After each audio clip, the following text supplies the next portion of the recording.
it's Becky and welcome back to my channel. I know I haven't been around for a while, but I will put up some videos which I have shot over the summer and early autumn and haven't had time to put up online.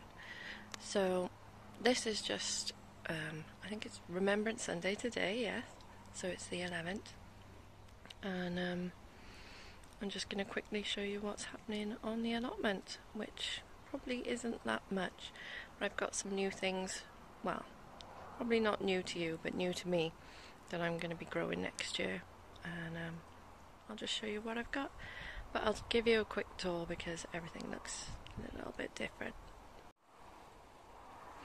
So this is the plot at the moment. I've tried to plant as many winter stuff as I possibly can because I missed it really last year and wasn't able to grow much through the winter. Some of the stuff isn't going to last, like the Cape gooseberries that I've got growing here. I don't think they're going to last through the winter. I think as soon as there's a hard frost they're probably going to die back, so I'll cut them down, mulch them over and see if they come back next year. But we'll be planting some more stuff up there.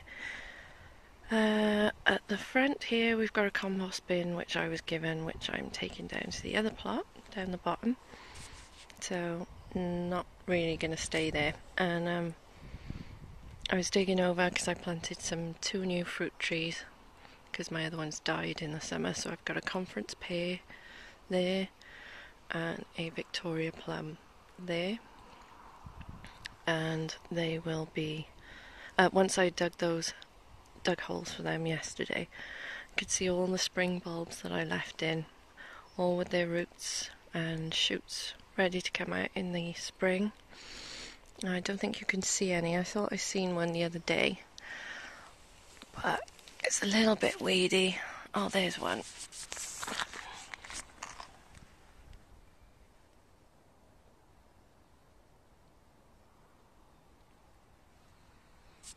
So yeah, I don't know whether the spring bulbs are confused, but they're still starting to come out. The roses, these are the Blue Moon roses, are doing really well.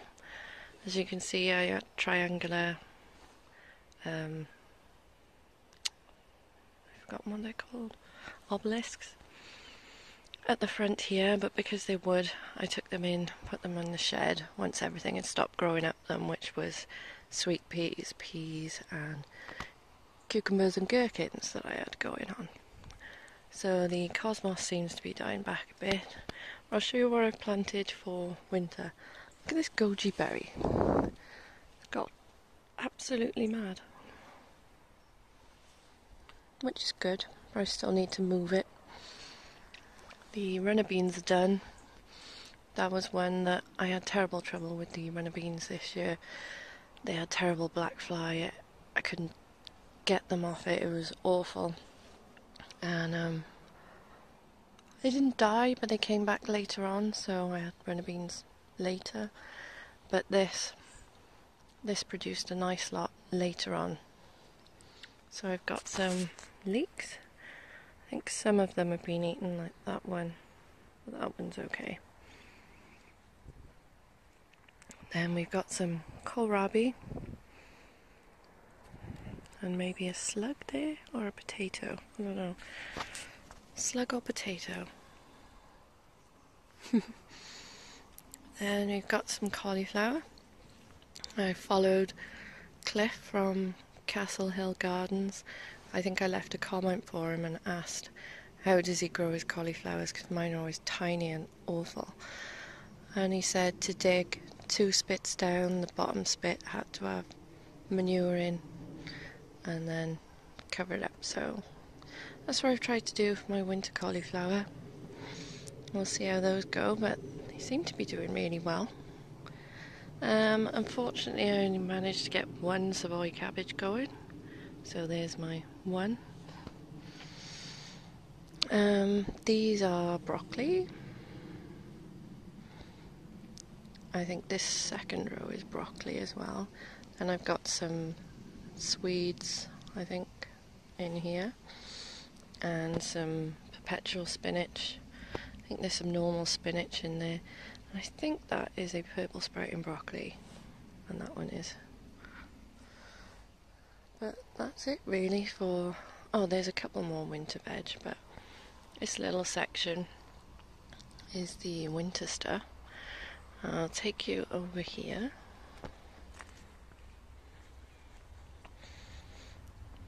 And these are the elderberries, so hopefully I'll get some flowers next year and some berries. So I got my goji. Right, red cabbages, they seem to be doing quite well. These are the Cape gooseberries or Inca berries, which I'm growing outside. Right, so this is the polytunnel, and I'm going to show you some stuff which is new to me, probably not new to everyone else, but I wanted to try something new each year, and I probably went a bit mad this year, but not too mad. So one of the new things that I'm going to be growing is different types of strawberry. So it shouldn't be difficult, it's not much different, I just get to taste something different that you can't buy in the shops or I haven't seen in the shops. So this is one of my new strawberries called a pine berry, so this is the white strawberry. I've got 4 of those. Then I have another strawberry which apparently tastes like a raspberry, which is called a framberry. Then I've got an everbearer called Albion and something called Honey-O or Honey-Oi, and I can't remember what that does. It might just be a normal strawberry. Then I also bought, because it looked interesting and wasn't too expensive, which was a small pomegranate. Now I believe these grow more like a bush, but you can grow them into a tree, so I'm going to see what to do with that. Obviously it's going to be going outside, but at the moment I want to protect it in the polytunnel because they are warm weather, and although it's hardy, this is still quite young, so I will have to find a sunny and warm and sheltered place to keep it, and it does need a long hot summer to produce fruit, which it won't do straight away because it's so small. But hopefully one day we will get pomegranates with a good summer. Now I also decided to get something for the shade on the other plot. Something I can grow up against the back fence, which is this wineberry. Now I've heard loads of good things about it and it tastes lovely apparently, so I'm going to try it.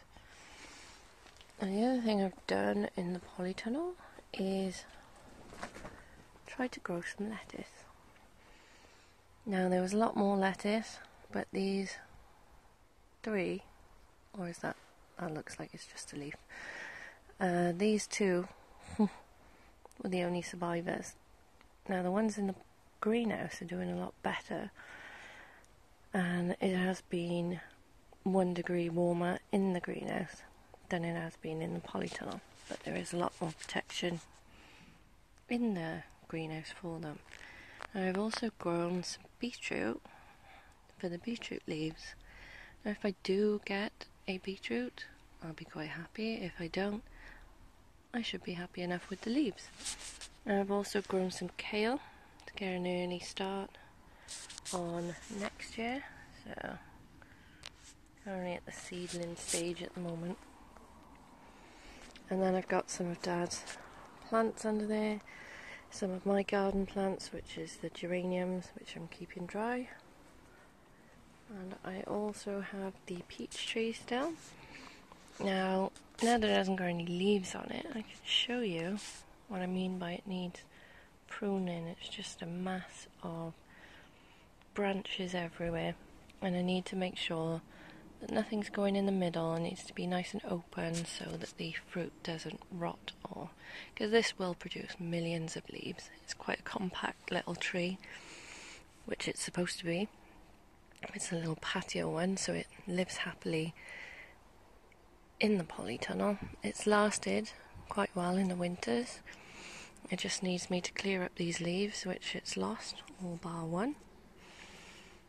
But look, this has grown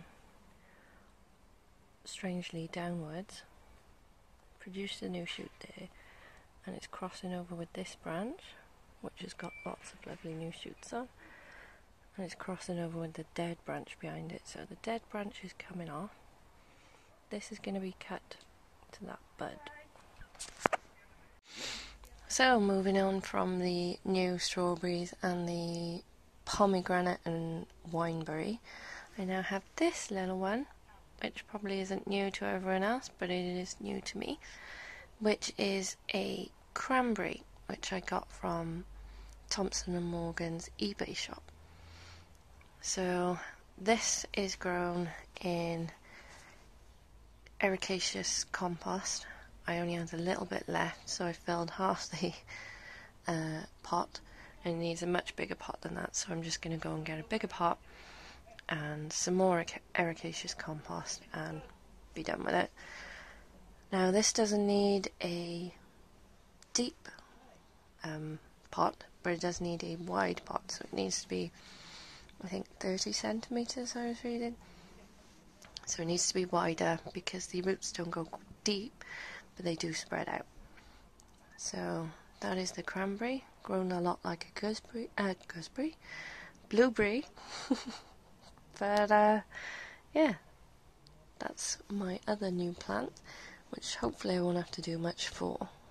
Then I also still have some peppers growing there. They're the little mini ones, bell peppers, and some radish, which I chucked in, see if they would grow. The chilies are still going in here. That's the Webb's Wonderful lettuce, and then these triffids by the side of me are the Cape gooseberries. Now these are growing like mad.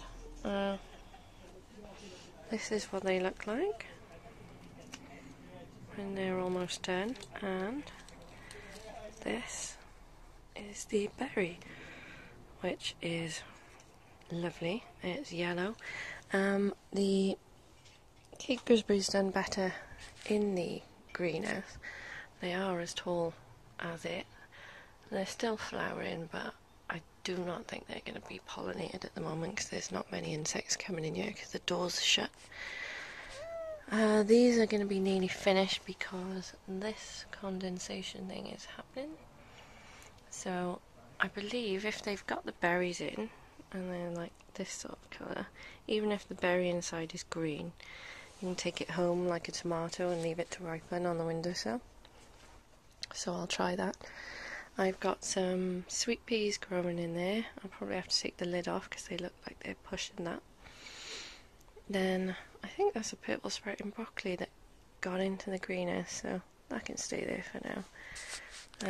There's the fuchsia, my standard fuchsia from the garden, which I did myself. Then the pak choi waiting to go out, which I repotted last week.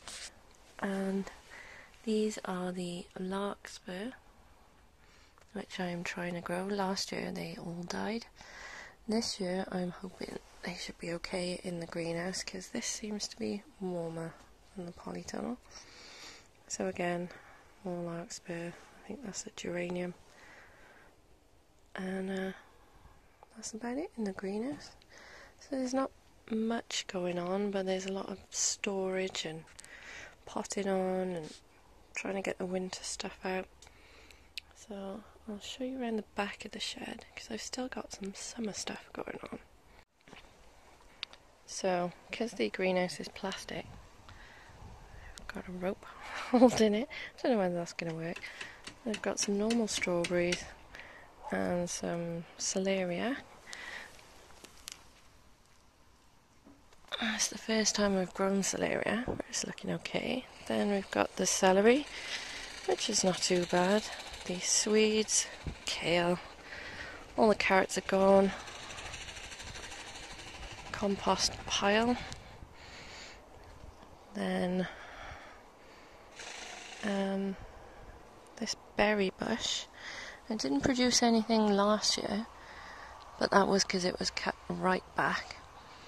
And this year, next year, I'm hoping all these little buds will produce some sort of currants. Then I've got the honeysuckle in the background.